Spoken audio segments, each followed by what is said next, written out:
ആർക്കെന്താ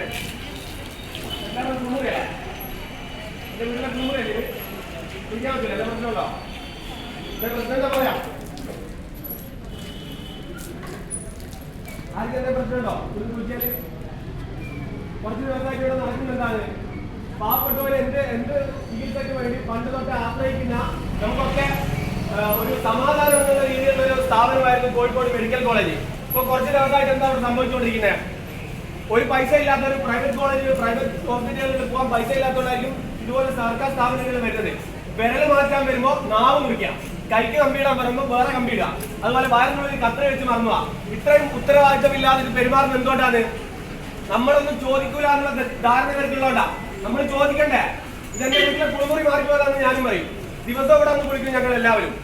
പാവപ്പെട്ടവർ എന്തെങ്കിലും ഒരു പ്രശ്നം ഉണ്ടാകുന്ന സമയത്ത് ഒരുത്തരും ചോദിക്കൂല, ഒരുത്തരും നിങ്ങളെ നേരെ കൈ ചൂണ്ടൂല എന്നുള്ള ധാരണ അറിയുമെങ്കിൽ അത് വേണ്ട. ഇനി ഒരാളെ പ്രതിഷേധിക്കുന്നുണ്ടെങ്കിൽ, ഏതെങ്കിലും രീതിയിൽ പ്രതിഷേധിക്കാൻ ആഗ്രഹിക്കുന്നുണ്ടെങ്കിൽ ഇതൊരു മാതൃകയാക്കണമെന്നും ഇതൊരു മോട്ടിവേഷൻ ആക്കി എടുക്കണമെന്നും പറഞ്ഞിട്ട് ഇത് ഞാൻ തൽക്കാലം നിർത്തുകയാണ്. ഇനിയും ഇതുപോലത്തെ പ്രശ്നങ്ങൾ ഇവിടെ ഉണ്ടാകുമ്പോൾ എന്നെ പോലുള്ള ഒരുപാട് യുവാക്കൾ വലിയ ആംബുലൻസ് എന്ന് പറയുന്നത്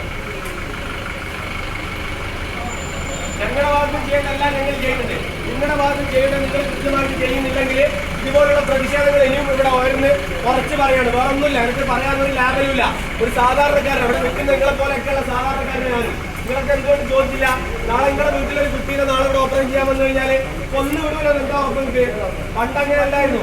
എത്തിച്ചും ഒരുപാട് ഡോക്ടർമാർ ഇപ്പോൾ ഇവിടെ ഉണ്ട്. ഓരൊക്കെ പേരിനെ ബാധിക്കുന്ന രീതിയിലാണ് ഇന്നിവിടെ നടക്കുന്ന കാര്യങ്ങൾ. അടുപ്പിച്ച് കുറച്ച് ദിവസങ്ങൾക്കുള്ളിൽ നടന്ന കാര്യങ്ങൾ മാത്രം എടുത്തു നോക്കിയാൽ മതി. അതിന്റെ കുറച്ച് ദിവസം മുമ്പാണെങ്കിൽ, ഒരു 6 മാസം മുമ്പാണെങ്കിൽ വഴിപോക്കാക്കണ്ട. രോഗികൾ ആരും ബുദ്ധിമുട്ടിക്കണ്ട, രോഗികൾ ആരും ബുദ്ധിമുട്ടോ നമ്മൾ ആർക്കും ബുദ്ധിമുട്ട് ഇപ്പൊ ഉണ്ടാവില്ല. പക്ഷെ ഇതെങ്കിലും തുടരുകയാണെന്നുണ്ടെങ്കിൽ നിങ്ങളെ പോലുള്ള സാധാരണക്കാർക്ക് വേണ്ടിയാണ് ഞാനിവിടെ സംസാരിക്കുന്നത്. നിങ്ങളെല്ലാവരും സംസാരിക്കൂലേ?